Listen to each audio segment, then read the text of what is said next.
What would you do if you woke up to discover your entire city was burning? Not just your neighborhood, not just your street, your entire city. And you had maybe hours to save everything you've ever known. This is my story. My name is Thomas Farriner Junior, and I'm about to tell you how I survived the most catastrophic fire in London's history. A fire that started in my father's bakery. A fire that would consume 13,000 homes, destroy 87 churches, and leave 70,000 people homeless. A fire that began with a single spark on a September night in 1666. And I was there when it started. Let me take you back to September 1st, 1666. London was a tinderbox waiting to explode, and we didn't even know it.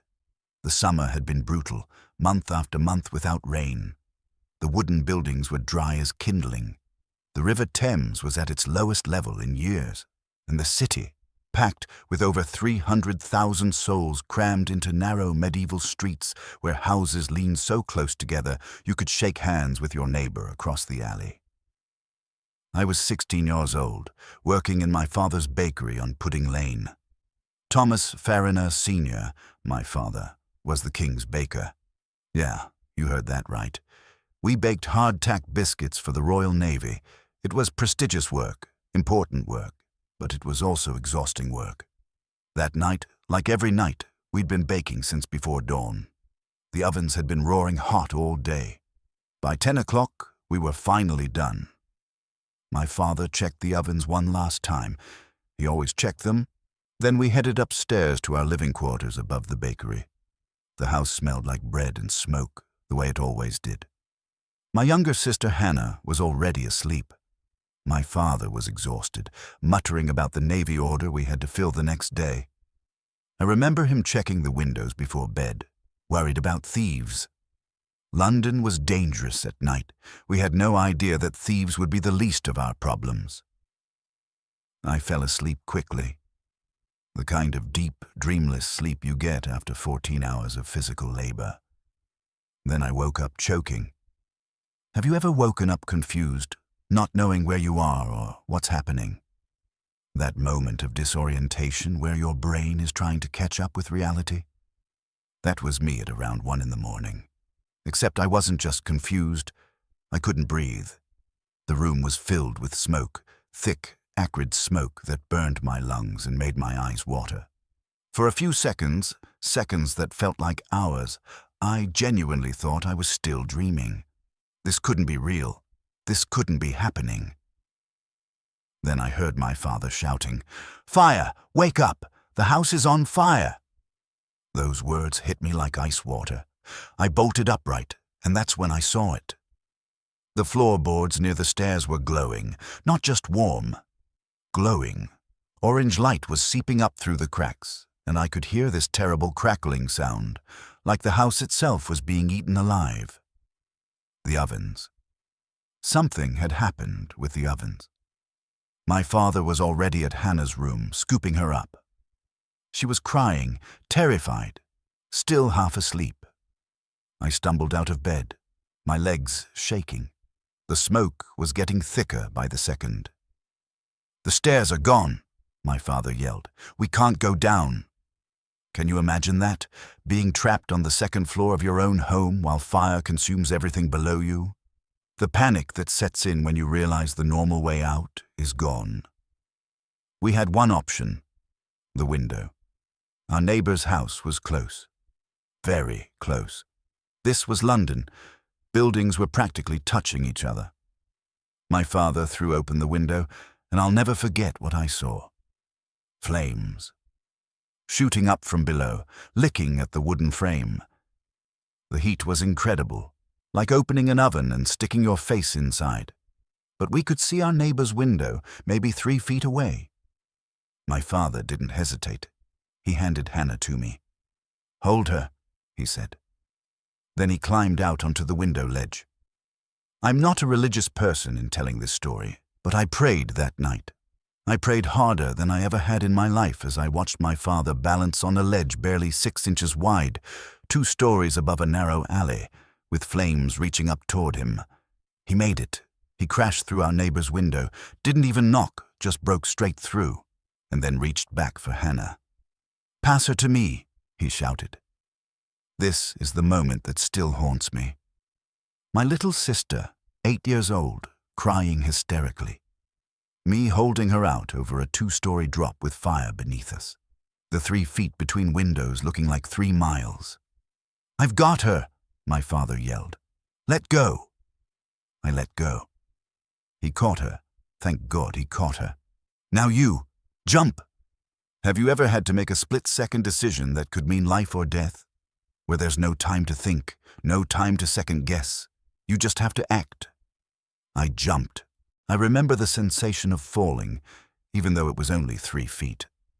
I remember my father's hands grabbing my shirt, pulling me through the broken window. I remember cutting my arm on the glass. I still have the scar, not even feeling it because of the adrenaline.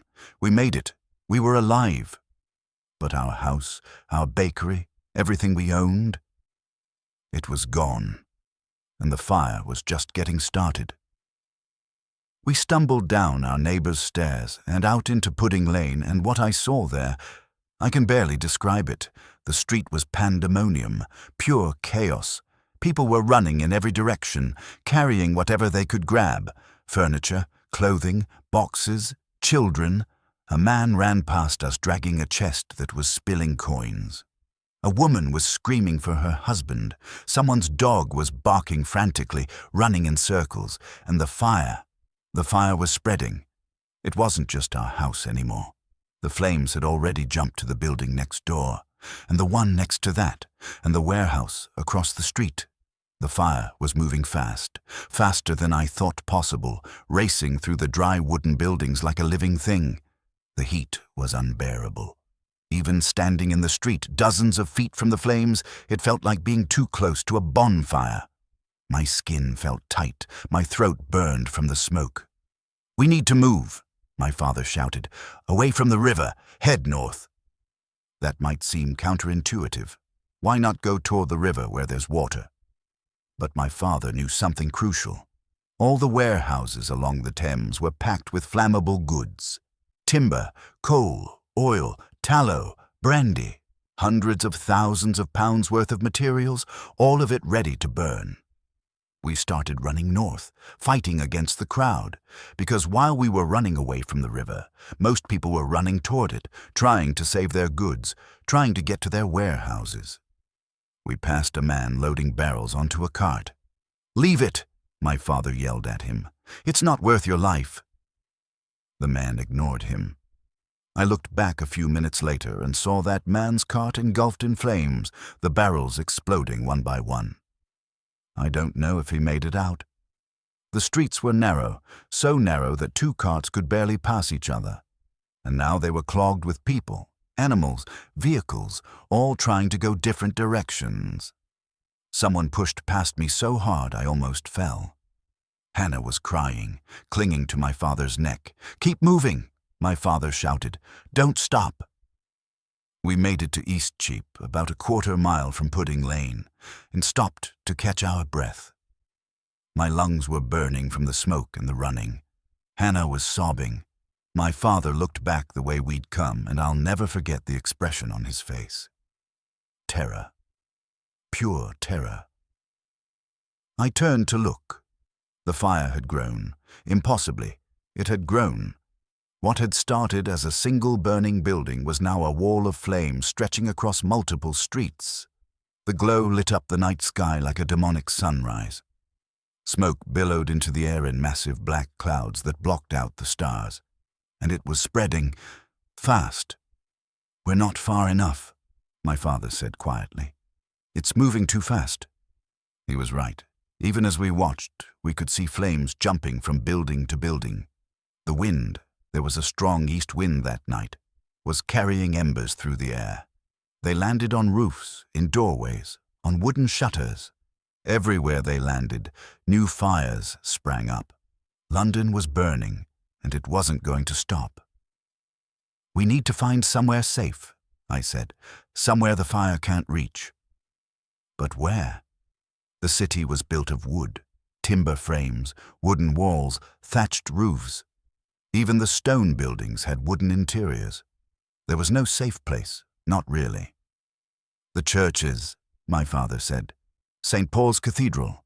Stone walls, stone floors. The fire can't touch it. That seemed logical. St. Paul's was massive, built of stone and sat on a hill. Surely it would survive. We started heading west toward the cathedral, joining a growing stream of refugees. And let me tell you, it was like watching the end of the world. People were trying to save everything they could. And I mean everything. I saw a man pulling a cart loaded with nothing but shoes. Just shoes. Hundreds of them. A woman was carrying a bird cage with a parrot inside, screaming at people to get out of her way. Someone had loaded their furniture into a boat and was rowing down the Thames, their sofa sticking up like a sail. But most people were just running. Families with children, elderly couples helping each other walk, groups of apprentices carrying their master's goods. Everyone was covered in soot, coughing from the smoke, eyes wide with fear. The noise was overwhelming, people shouting, children crying, horses neighing in panic, the roar of the flames, the crash of collapsing buildings. It was like standing inside a nightmare. We passed a tavern where men were throwing barrels of beer into the street to keep them from exploding in the heat. The beer was running down the street like a river, mixing with the ash and debris. We passed a church where people had piled their belongings, thinking it would be safe. The priest was standing guard, looking terrified. We passed a mother sitting in the street, rocking her baby and singing a lullaby like if she just kept singing, everything would be okay. It wouldn't be okay. Nothing was okay. Have you ever been in a situation where you felt completely powerless? Where you realize that no matter what you do, you can't stop what's coming? That's how the whole city felt that night. People tried to fight the fire at first. There were bucket brigades passing water from the Thames. Groups of men with hooks trying to pull down burning buildings before the fire could spread. The local militia had been called out, running around trying to maintain order. But it wasn't enough. It wasn't anywhere close to enough. The fire was too big, too fast, too hot. The water from the buckets evaporated before it even hit the flames. The buildings came down, but the fire just jumped over them. The militia couldn't control the crowds, and the authorities, they were useless. Lord Mayor Thomas Bloodworth, the man who was supposed to be in charge of the city, had been woken up when the fire started. You know what he said? "Pish, a woman might piss it out." He went back to bed. By the time he realized how wrong he was, it was too late. The fire was unstoppable.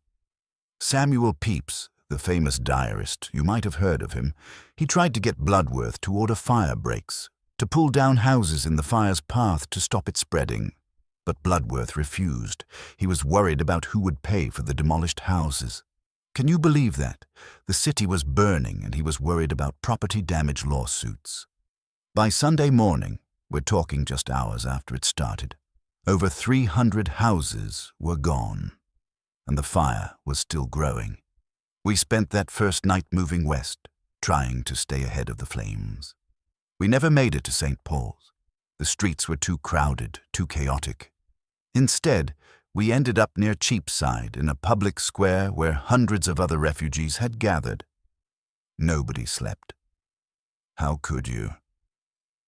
The fire was a constant presence, the glow visible even streets away, the smoke making it hard to breathe. People huddled together, sharing what little they had. A baker, not from our bakery, was handing out bread to children. A woman was tending to people's burns with what little medicine she had.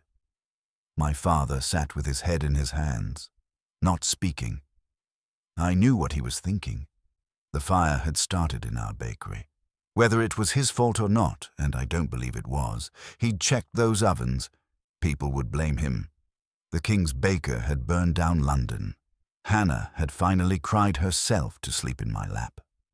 I sat there, covered in ash and soot, my arm still bleeding from the broken window, watching the orange glow in the eastern sky. When dawn came, it didn't look like dawn. The sun was just a red disk behind the smoke.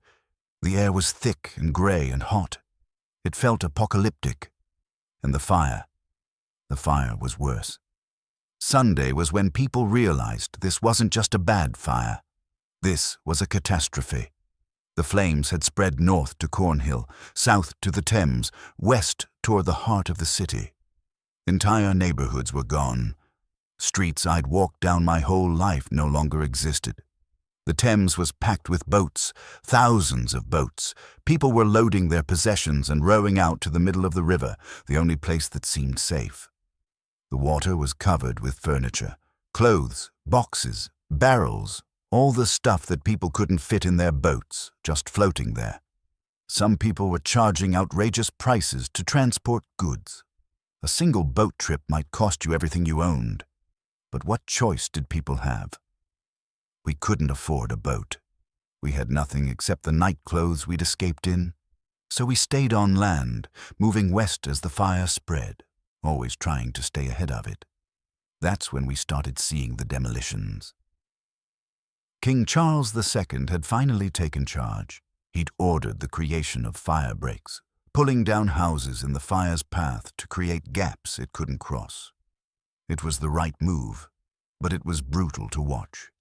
Teams of men with ropes and hooks would surround a house, a perfectly good house that wasn't even on fire yet, and tear it apart. They'd attach ropes to the beams and pull until the walls collapsed. Then they'd clear the rubble to create an open space. I watched them demolish a beautiful 3-story house on Fleet Street.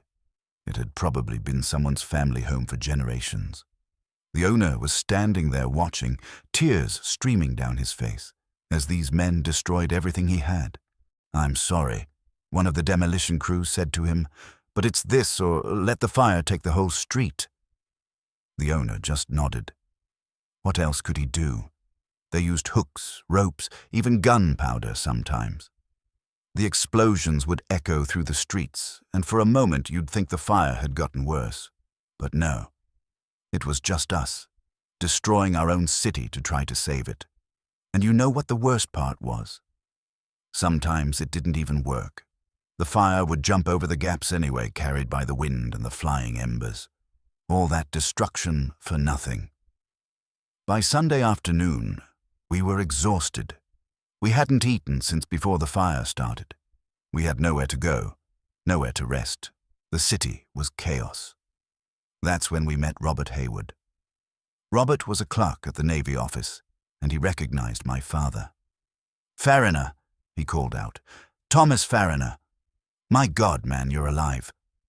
My father looked up, barely registering the man's face.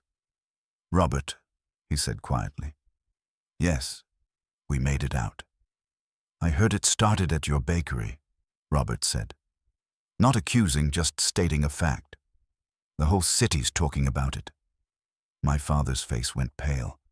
"I checked the ovens. I swear to God, I checked them." "I believe you," Robert said quickly. "Listen, that doesn't matter right now. What matters is you need somewhere to stay. Come with me. The Navy office is organizing shelter for refugees at Moorfields, outside the city walls. It's safe there. The fire can't reach it. Moorfields. Beyond the city walls. It sounded like paradise. "Can you take us there?" my father asked. "I'll take you myself," Robert said. The journey to Moorfields was like something out of the Bible, an exodus of desperate people fleeing destruction.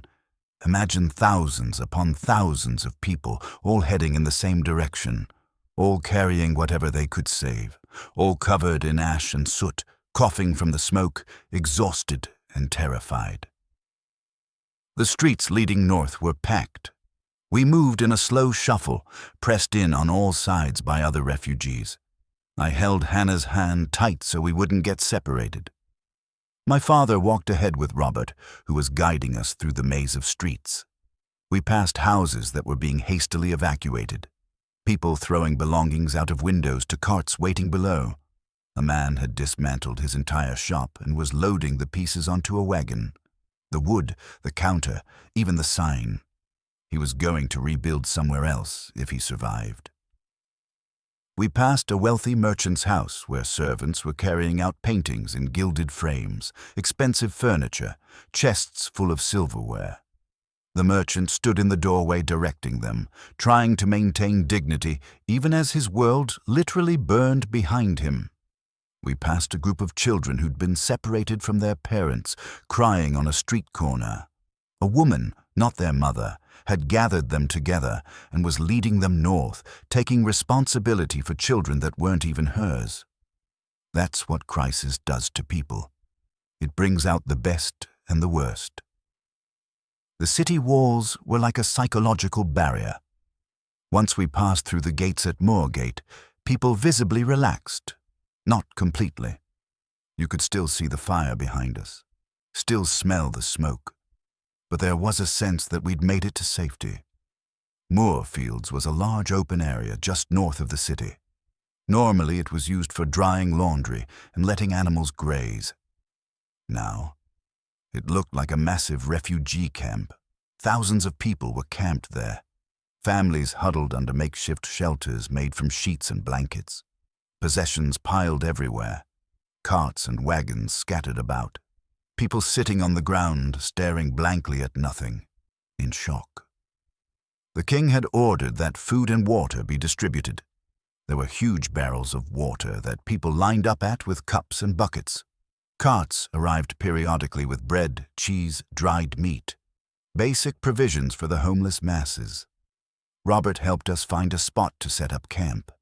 It wasn't much, just a small area of grass, but it was ours. My father sat down heavily, like all the strength had gone out of him. Hannah curled up next to him. I stood there, looking back toward the city, watching the smoke rise into the sky. "Get some rest," Robert said to me. "You look like you're about to collapse." "How can I rest?" I said. "The city is burning." "Which is exactly why you need to rest," he replied. "This isn't over.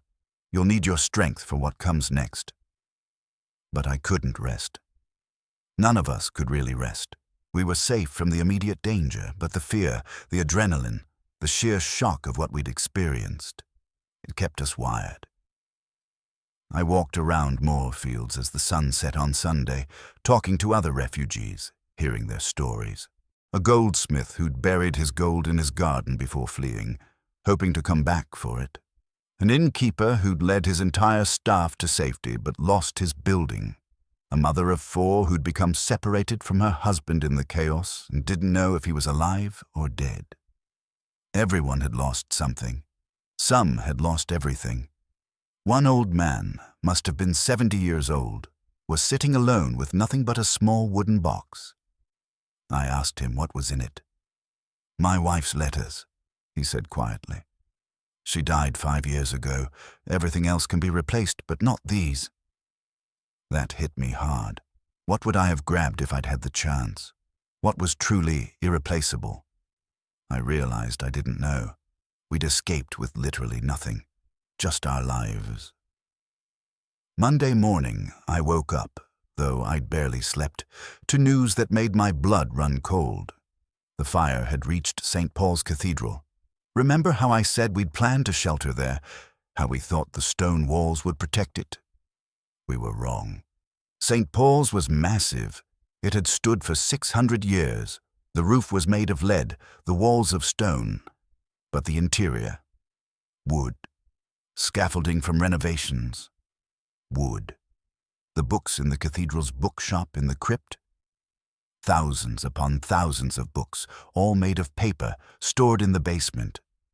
When the fire reached St. Paul's, the heat was so intense that the lead roof melted. Molten lead poured down into the streets like rivers of metal. The stone walls cracked from the heat. The interior went up like kindling. And those books, the papers, they created a firestorm inside the cathedral that was so hot, so intense, that it could be seen from miles away. Witnesses said the stones themselves exploded from the heat. St. Paul's Cathedral, one of London's greatest landmarks, was destroyed in hours. If we'd sheltered there, we'd be dead. The fire burned all day Monday and Tuesday. The wind that had started it on Sunday night kept blowing, kept pushing it west, kept carrying embers to new buildings. Neighborhoods fell one after another. Cheapside, gone. The Royal Exchange, gone. Guildhall, the seat of city government, gutted.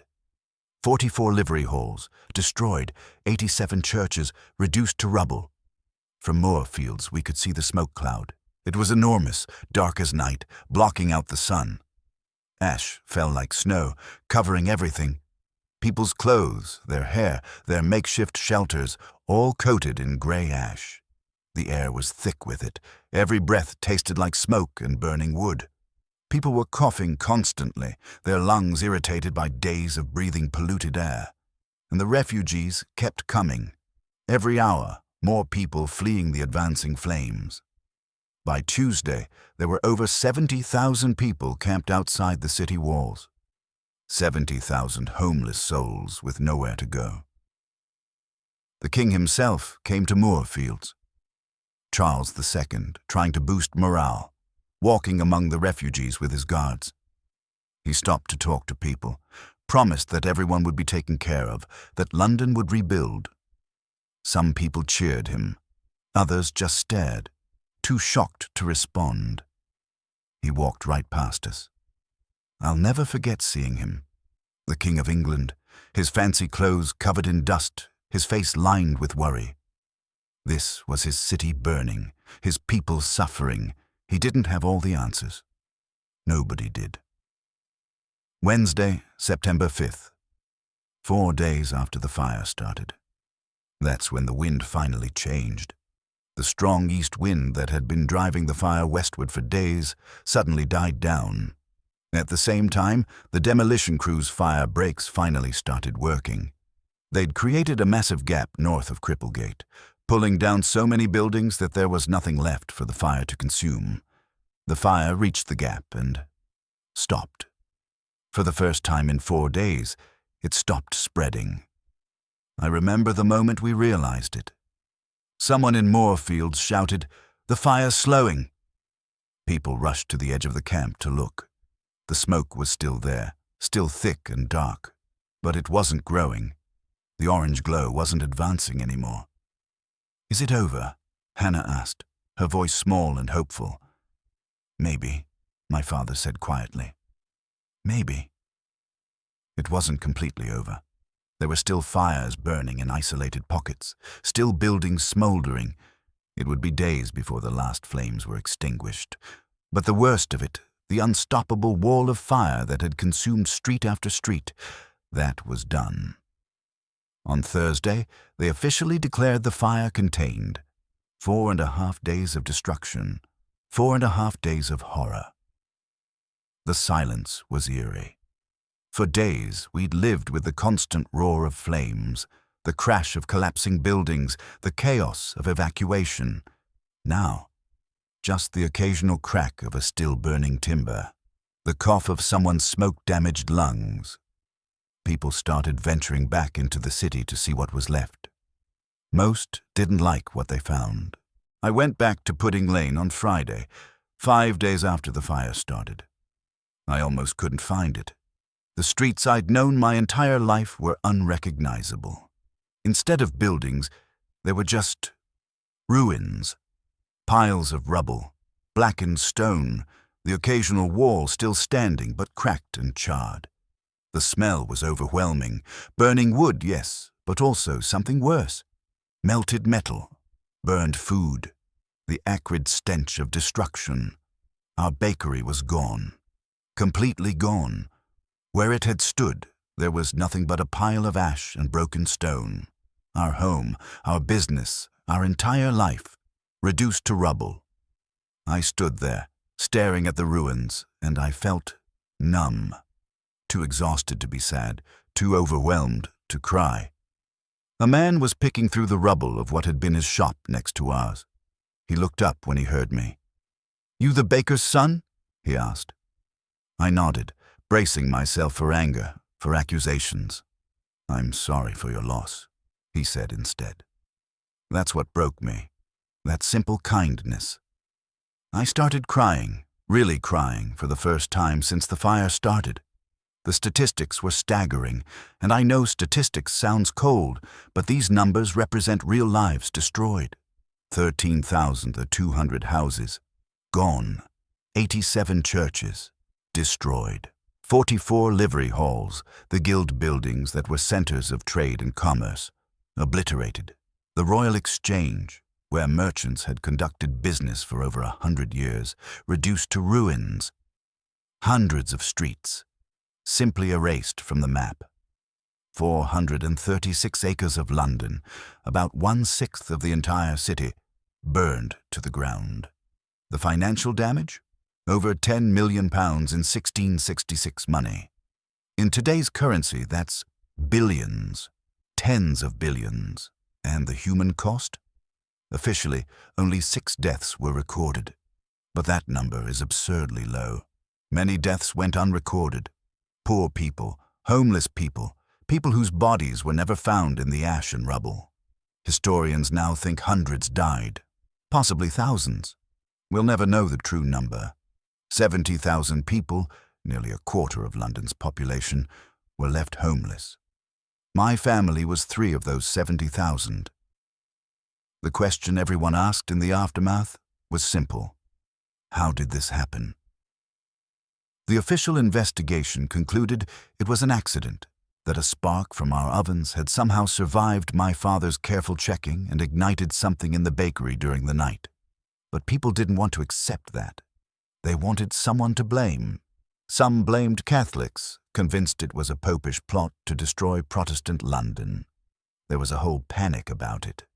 A French watchmaker named Robert Hubert was actually convicted and hanged for starting the fire, even though he wasn't even in London when it started. They needed a scapegoat, and he was convenient. Others blamed the Dutch. England was at war with the Netherlands at the time, and people convinced themselves it was sabotage. And of course, plenty of people blamed us. The Farriner family. My father received death threats. People would spit when they saw him on the street. One man tried to attack him, screaming that we'd murdered his family. The king's official inquiry cleared my father of wrongdoing, but that didn't matter to some people. They needed someone to blame for their suffering, and we were the obvious target. We couldn't stay in London. Not after that. Even if we rebuilt the bakery, we'd never have customers again. We'd always be the family that burned down the city. So we left. We moved to a small village in Essex, far from London, where nobody knew us. My father never baked again. He couldn't. Every time he saw an oven, he'd start shaking. He died 10 years later, still carrying the guilt of what happened, even though it wasn't his fault, even though the inquiry cleared him. He blamed himself until his last breath. Hannah grew up and married a farmer. She never talked about the fire if she could help it. She pretended it never happened, like she could erase it from her memory, by refusing to acknowledge it. And me? I became a clerk, a safe job with no fire involved. I moved from village to village, never staying anywhere too long, never getting too attached to any place because I'd learned how quickly everything could be taken away. I'm an old man now. The fire was 60 years ago, but I remember it like it was yesterday. Every detail, every moment of terror, every impossible choice. But here's the thing about London. It didn't stay destroyed. They rebuilt. God, did they rebuild. Within a year, over 1,000 houses had been constructed. Within a decade, the city was transformed. Christopher Wren, an architect and scientist, was put in charge of rebuilding the churches. He designed 51 new churches, including a new St. Paul's Cathedral that was even more magnificent than the old one. The new London was built with fire safety in mind. Buildings were made of brick and stone instead of wood.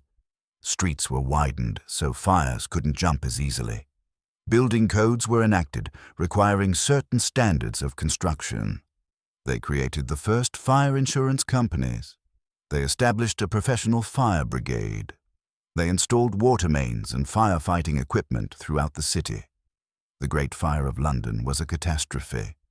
But it also forced London to modernize, to evolve from a medieval city into something more modern and safer. Sometimes I wonder what would have happened if we'd caught the fire earlier, if Lord Mayor Bloodworth had taken it seriously from the start, if they'd created fire breaks immediately, if the wind hadn't been so strong. Could we have stopped it? Maybe. Probably not. But maybe. I also wonder about all the lives that were changed forever, not just the people who died or were injured, but everyone who lost their homes, their businesses, their entire way of life. Did they rebuild? Did they recover? Or did they, like my father, carry the weight of it until they died? And I think about the children who lived through it, the ones who were even younger than me and Hannah. Kids who had to grow up too fast, who learned at a tender age that everything you love can be taken from you in an instant. What kind of adults did they become? Did they live in fear? Did they refuse to take risks? Or did they learn to appreciate every day because they knew how fragile life really is? So what's the point of this story?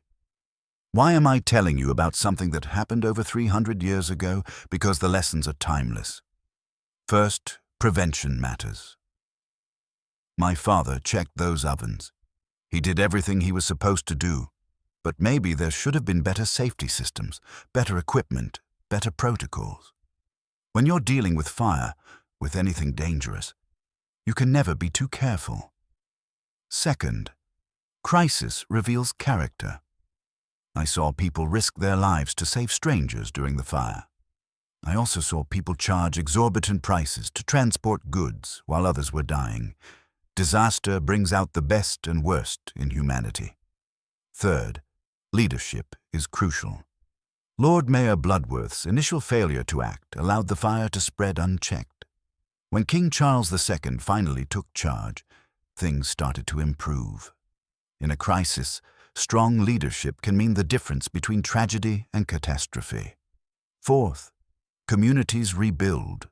London was devastated, but Londoners rebuilt it. They didn't give up. They didn't abandon the city. They worked together to create something new from the ashes. And finally, the most important lesson: life is fragile. Everything you have, everything you love, can be taken away in an instant. That's not meant to make you live in fear. It's meant to make you appreciate what you have right now. Your home, your family, your safety. Don't take them for granted. I'm 76 years old now. I've lived a long life, despite everything. I've seen England change, seen London transform from the medieval city I knew into something grand and modern. But I still have nightmares about that night in September 1666. I wake up sometimes, smelling smoke that isn't there, feeling heat from flames that burned out decades ago. My hand goes to my arm where I cut it on the broken window, and even though the scar has faded, I can still feel it. Hannah visits me sometimes. She's an old woman herself now, grandmother to 5 grandchildren who've never known anything but peace and prosperity. She doesn't like to talk about the fire. The few times I've brought it up, she changes the subject. But I think it's important to talk about it, to remember, not to dwell on the horror, but to honor what happened, to remember the people who died, the families destroyed, the city that fell, and to remember that we survived. That's important too. We survived, and we rebuilt our lives. It wasn't easy. It wasn't the life we planned. But we survived. They built a monument to the Great Fire. It stands on Fish Street Hill, near where Pudding Lane used to be. It's a massive column, 202 feet tall, 1 foot for every foot between the monument and where my father's bakery stood. I visited it once, about 20 years after it was erected. I stood at the base and looked up at the golden urn at the top, flame sculpted in metal, forever burning but never consuming. There's an inscription on the monument. It used to blame the Catholics for the fire, but they changed it. Now it just describes what happened. A great fire, a terrible catastrophe, a city destroyed and rebuilt. It doesn't mention us, doesn't mention the Farriners. We're not part of the official history, except as a footnote. The fire began in a bakery on Pudding Lane. I think I prefer it that way. Let the monument be about the city, about London and its resilience, not about one family's tragedy. But I remember. God help me, I remember everything. If you're watching this from whatever time you're in, whether it's 50 years from now or 500, I want you to know something. The Great Fire of London shaped me in ways I'm still discovering. It taught me about loss, about survival, about the resilience of the human spirit.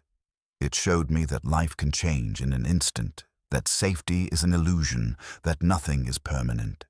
But it also taught me about hope, about how people can come together in crisis, about how something beautiful can rise from destruction. London rebuilt, stronger, safer, more magnificent than before. My family rebuilt too, though in a different form, in a different place. We survived, and eventually, we even thrived. The fire took so much from us. Our home, our business, my father's peace of mind, years of our lives spent recovering. But it didn't take everything. We still had each other. We still had our lives. We still had the possibility of a future. That's what I want you to take from this story. Not the horror, though that was real and shouldn't be forgotten, but the hope, the resilience, the strength of the human spirit to endure and rebuild even after the worst disaster imaginable.